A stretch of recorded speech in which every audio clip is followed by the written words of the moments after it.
For right now, I am going to turn the floor over to Bill so he can go ahead and get started with his presentation. It is, because we've been doing this long enough, our tradition to start off with a rousing discussion around harm reduction, because I feel that that is a foundational underpinning of the work we do in substance use disorder.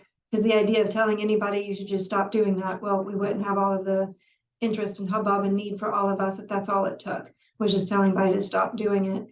So the harm reduction mindset is incredibly important to the work that we do. So I'm going to let Bill take it from here. And thank you, Bill, for providing us with this information.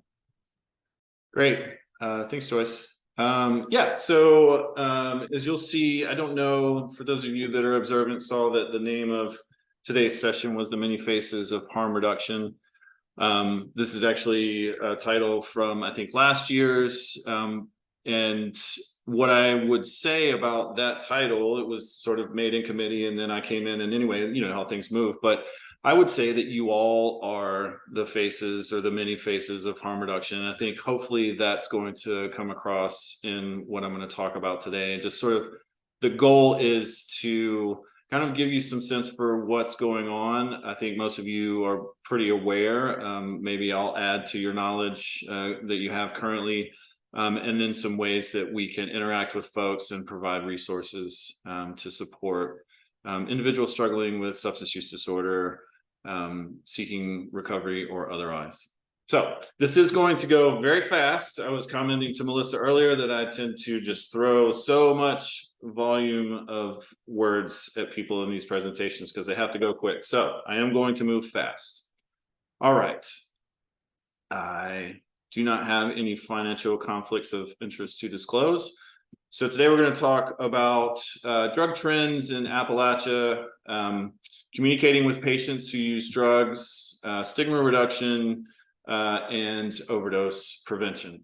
So the first thing I want to do is I'm not going to actually trot out the overdose death numbers that I typically put at the head of these kinds of talks. And that in itself is tragedy alone, because unfortunately we all know that things are pretty dire, that we have crested 100,000 deaths for the last couple of years now, and that we have a real problem on our hands and have for some time. So, but what I wanted to do is to give you an idea of how drugs are moving in our region and what you can expect people that might come into your offices or interact with you, what they might be engaging with in the illicit drug market. So this is a picture of the high intensity drug traffic area for Appalachia. The darker counties are those that are part of the surveillance system here. And I'm just going to show you some data around seizures. So real quick, this is cocaine here. I don't really know what was going on in 2012, frankly. It was a banner year for cocaine in Appalachia. I don't know if maybe there was, I mean, these kinds of things, typically maybe one large shipment was seized, that sort of thing. I want everybody to pay attention to the dosage here on the y-axis. So this is from 2011 to 2021. Okay, so we're trending these seizures. And this looks at about, like 13 million dosage units here for cocaine. Methamphetamine is obviously trending upwards. You know, and anyone interacting with folks in recovery or actively using substances knows that it's highly prevalent in this region. It looks like about close to 8 million dosage units in 2021.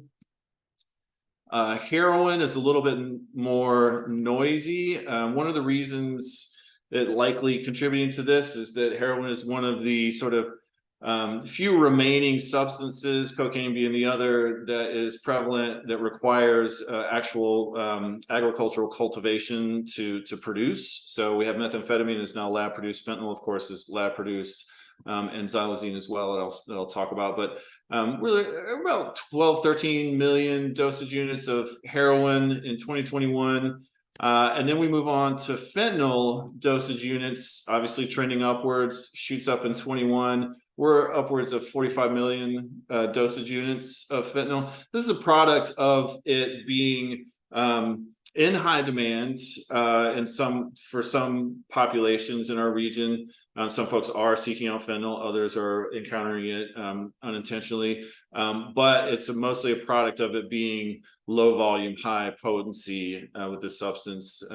They can get it across the border or wherever they're getting it from very easily in small packages that constitute high dosage. So that being said, if we look in terms of kilograms as far as seizures, the vast majority of what's being seized as of 2021 is methamphetamine.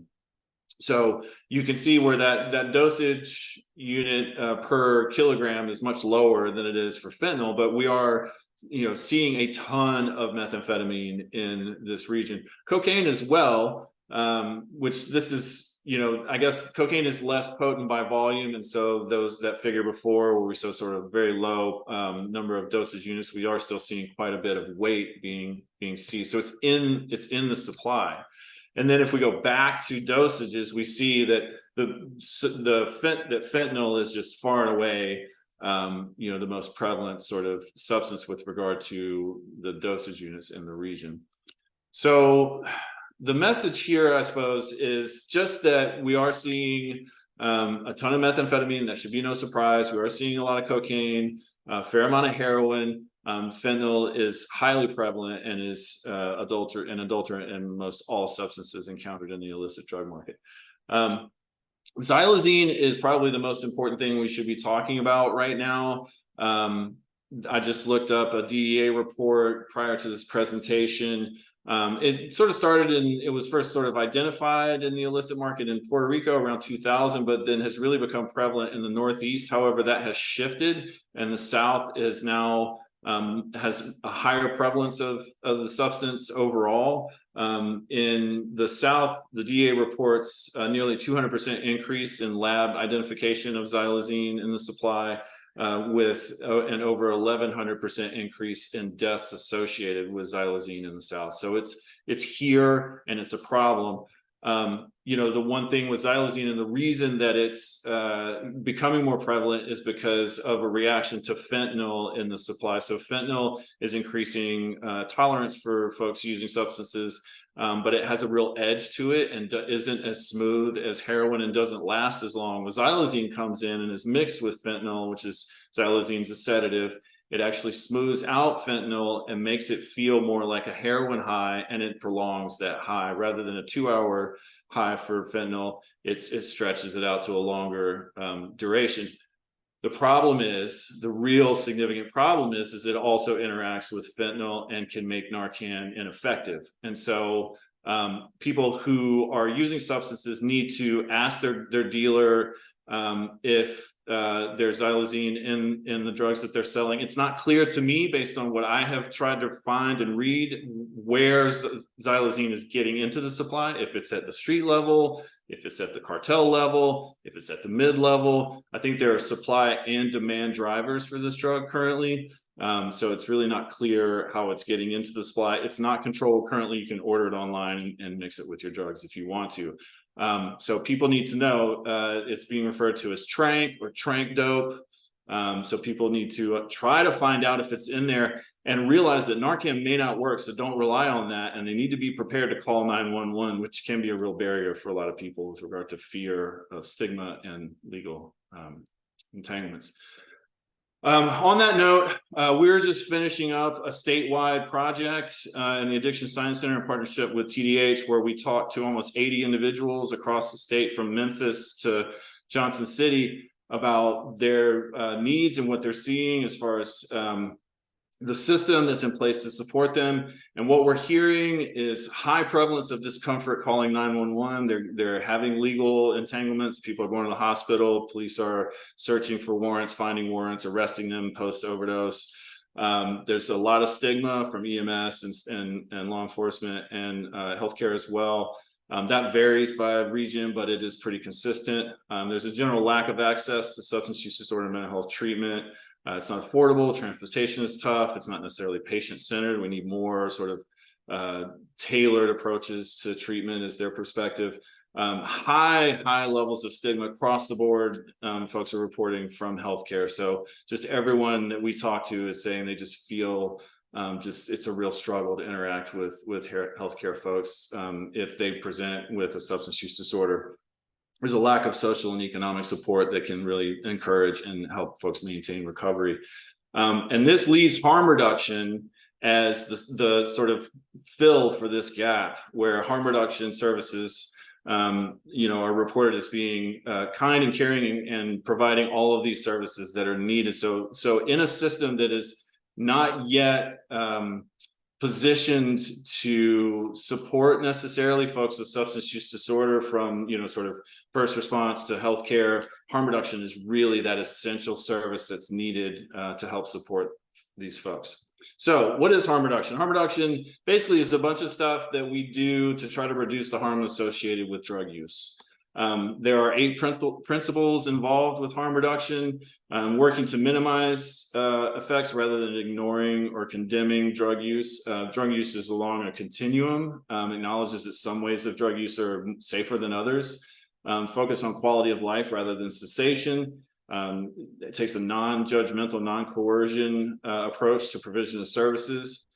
Includes the population of service. So folks that are actively using substances, have lived and living experience, being involved in harm reduction, creating policies and services. People use drugs as the primary agents of reducing harm, so putting that power in those folks' hands to protect themselves. Though I feel like this is sort of a response to what I was saying earlier about a system that is sort of struggling to support these folks. Social determinants playing a role in drug use related harm, does not ignore the real harm associated with illicit drug use. So harm reductions are under no illusions that drug use is very dangerous, at least in today's climate, with the sort of characteristics of the illicit drug market. And really what harm reduction does is, this is the sort of wheel of stages of change, as we decide to make change, behavior change that might be healthier and sort of, include new behaviors or cut out behaviors. Harm reduction allows us to interact with folks who are in pre-contemplation or relapse in a way that we wouldn't necessarily be able to do that, right? So we don't have to wait for folks to seek recovery to interact with them. We can provide them services that keep them healthy before they even start contemplating making a behavior change. And that's really important for overall health. Harm reduction sort of lands on this, one end of the spectrum with regard to prevention. We obviously need to be working on all areas from, non-use to death, obviously associated with substance use. So primary, secondary, and tertiary. And with regard to harm reduction, we're sort of doing some of these things, right? Currently different iterations in different parts of the country, but there are opportunities for innovation and response to some of the things that we're hearing, to fill gaps and to really, in a lot of ways, make services more acceptable to this population. I think that's really sort of the big catchphrase with regard to healthcare. And I'm kind of in this thinking right now because of the project and reviewing all of these transcripts from these interviews, just really making all of the services that lead someone to healthcare and through healthcare being as acceptable as possible to support their engagement with that system. And that's that harm reduction to keep people as healthy as possible and to reduce the harms associated with drug use. So one of the things that we can do is we can educate ourselves so that we have knowledgeable communication when we interact with folks that are engaged with the illicit drug market, right? So understanding the system, understanding, how they talk about things and, using some of the language that makes folks feel like you're an ally. Certainly one of the things we hear a lot is that people really want healthcare professionals and other providers, other professionals to understand substance use disorder, to be non-judgmental, and if possible, it's so much better for folks to have some kind of lived experience, and if that's not possible, then to really just be able to understand that experience, and language can really do that, can go a long way in doing that. So this is I try to make my slides, resources. So there's some links here to the National Harm Reduction Coalition online trainings, and then this safety manual for injection drug users. You can learn, maybe a lot or a little, depending on where you're at right now with your knowledge base about, the process of injecting drugs, but also like really experience the language. This is written by and for folks who are using substances. And so it uses the language that they know and that they're comfortable with. And so, I found it really enlightening, and actually sort of broke me out of this, like, wanting to be kind of, professional about how I speak about some things. Stigma reduction, always on the table, certainly remains a problem. And it does limit participation. I mean, I've sort of made this case already with regard to healthcare, but also, calling 911. There are terrible stories about people not calling 911 and the sort of consequences of that with when there's an overdose involved. And so reducing stigma can help with that. With regard to healthcare, there's an example of with HIV. It was found that stigma was responsible for a 21% decrease in utilization of services and a 37% decrease in adherence to treatment. So it can have a real impact. And I think that we can all agree that we wouldn't want to go somewhere where we felt judged and othered. I've dropped some. This is some work that's being done here on campus at ETSU. Strong Brain Institute is focused on trauma-informed care. These principles really are, trauma is certainly involved with substance use, but just understanding these principles and maybe looking at this as a map for growth around stigma, or maybe education in your organization or whatever. But there are other frameworks that we can work towards with regard to stigma reduction, but it's just important that we're sort of moving in that direction. And then overdose prevention and management, really, this is like the thing that we're really concerned with. I mean, yes, people are living in unsanitary conditions and get skin infections that can lead to endocarditis. These are certainly, problems, and then poor nutrition and all the dangers that come around sort of having like an unstable housing situation or whatever. But really, like, we want to prevent overdose if possible. That's sort of the like really dramatic end result of substance use disorder. So really, like, understanding what's available in your region. Again, I've tried to drop some resources here, the abstinence-based and peer-led recovery. This is to Narcotics Anonymous. There's a lot of good resources with regard to Alcoholics Anonymous. It really ramped up during the pandemic when everybody was home. You can find a Zoom meeting every 15 minutes throughout the day, probably. So this is one option for that. And then as well as sort of the SAMHSA listing of treatment resources in the region. And then it's important when we're working from a harm reduction perspective, if you remember back to the 8 principles, right? We're focused on well-being, not necessarily cessation. That's a great result. We definitely want to help people move in that direction that want it.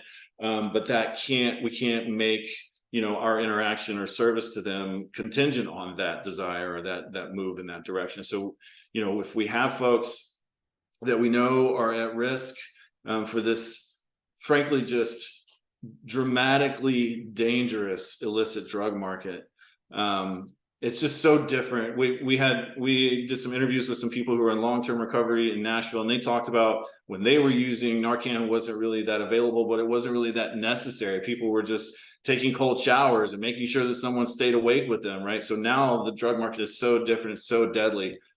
We just really need to be focused on that and trying to keep people as safe as possible. So linking people with naloxone, drug checking equipment, destigmatization, all these things that are associated with syringe service programs and other harm reduction services. And there's a link there to help you find those that are available in your region. So harm reduction, again, is a set of policies and activities that are meant to reduce the harms associated with drug use. Very simple. If we're able to talk about it, if we're able to talk about the risks of addiction, we can screen folks for use and just really sort of create relationships, then we can help prevent some of these really terrible outcomes. Obviously, medication treatment, medication-assisted treatment is evidence-based at this point. It's very effective. If we can provide some of that or link to resources or make referrals to that, then that's going to go a long way. And then really just, it's the human interaction. It's the sort of opening ourselves up to this population and recognizing that, all the things that are sort of putting them at risk, we also have all of those things. Like, all of our brains are kind of tragically wired for, this response to substances in our system. And So we just really need to really embody that and be respectful and work on that. If we can do that, then we can create opportunities for intervention that aren't available otherwise. So that is that.